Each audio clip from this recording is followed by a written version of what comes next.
அஸ்ஸலாமு அலைக்கும் வரஹ்மத்துல்லாஹி வபரகாத்து.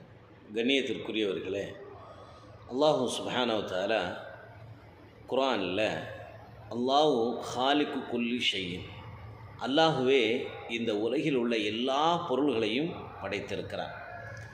கண்ணுக்கு புலப்படுகின்ற, உயிரோடு இருக்கின்ற, உயிரற்ற, நம்முடைய கண்களுக்கு புலப்படுகின்ற, புலப்படாத எல்லாவற்றையுமே இறைவன் தான் படைத்திருக்கிறான். அல்லாஹ் இந்த உலகில் உள்ள எல்லா படைப்பினங்களையும், உயிர் உள்ள உயிரற்ற எல்லாவற்றையுமே ஜோடி ஜோடியாக படைத்திருக்கிறார். ஒவ்வொன்றிலும் ஒரு ஜோடியை நாம் படைத்திருக்கிறோம் என்று அல்லாஹ் சொல்லி காட்டுகின்றார். அந்த அடிப்படையில் தான் ஆணில் இருந்து ஆண் பெண் கலப்பில் இருந்து தான் ஆண் பிறந்தான், பெண் பிள்ளை சமூகம் பிறக்குது. ஆண் மனுஷன்லேருந்து மனிதன், மிருகத்திலிருந்து மிருகம், யானையிடமிருந்து யானை, இப்படித்தான் ஒவ்வொரு உயிரினங்களில் இருந்தும் ஒரு ஜோடியை இறைவன் படைத்து அதன் மூலியமாக அதனுடைய சந்ததிகளை அல்லாஹ் பல்கி பெருக செய்கின்றான் என்பதை இஸ்லாம் ஆணித்தரமாக சொல்லுது. அப்படி இருக்கும் பட்சத்தில் இதுதான் உண்மை. நம்முடைய பகுத்தறிவை கொண்டு சிந்தித்தால் இதுதான் உண்மையும் நமக்கு என்று விளங்கும்.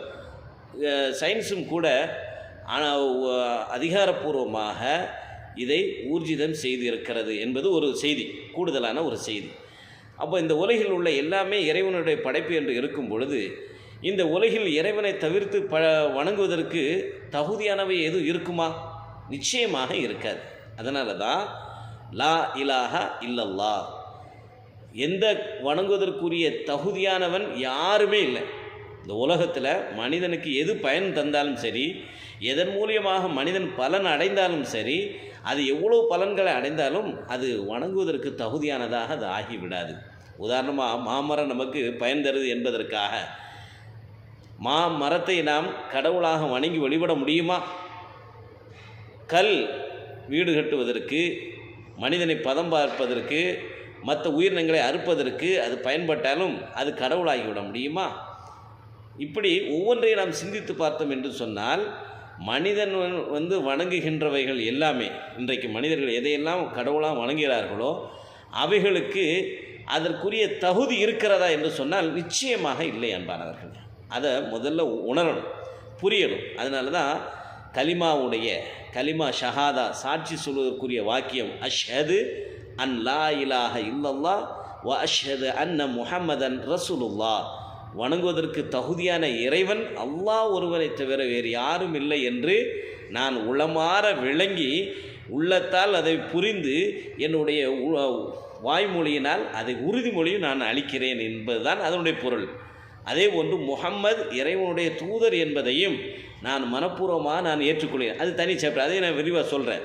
இருந்தாலும் இன்றைக்கி தெரிந்து கொள்ள வேண்டிய விஷயம், வணங்குவதற்கான தகுதியான இறைவன் அல்லாஹ் தவிர வேறு யாரும் இல்லை. வணங்கப்படுவதற்கு தகுதி அல்லாஹ் தவிர வேறு யாருக்கும் இல்லை.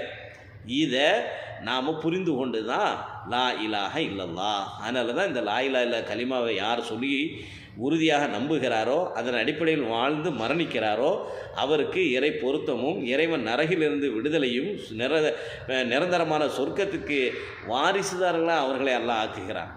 அத்தகைய ஒரு பாக்கியம் நமக்கு இறைவன் என பாரம்பரியமாக தந்திருந்தாலும் சரி, அல்ஹம்துலில்லாஹ் என நாம் அதனை உணர்ந்து விளங்கி புரிந்து அதை ஏற்றுக்கொண்டால் அதற்கும் அல்லாஹ்வுக்கு நாம் நன்றி செலுத்தணும். இதுதான் லா இலாஹா இல்லல்லாஹ். அதில் ரெண்டு விஷயம் இருக்கிறது. ஒன்று, என வணங்குவதற்கு தகுதி இந்த உலகத்தில் யாருக்கும் எதுக்கும் எந்த பொருளுக்கும் எக்காலத்திலையும் இல்லவே இல்லை என்பது தான் நமக்கு அறிவுக்கு விளங்குது.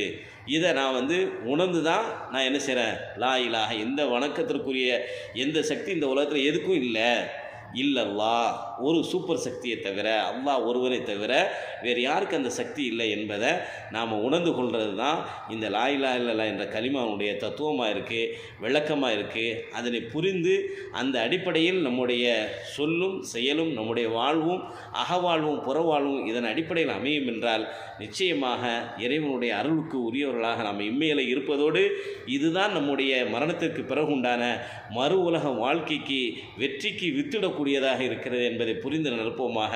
வல்லரமான் அந்த பாக்கியத்தை எனக்கும் உங்களுக்கும் நம் சமூக மக்கள் அனைவருக்கும் அந்த பாக்கியத்தை வல்லரமான் தந்துள்ள வேண்டும் என்று சொல்லி எனது வார்த்தையை நிறைவு செய்கின்றேன். வாஹிர் தவானா அல்ஹம்துலில்லாஹி ரப்பில் ஆலமீன்.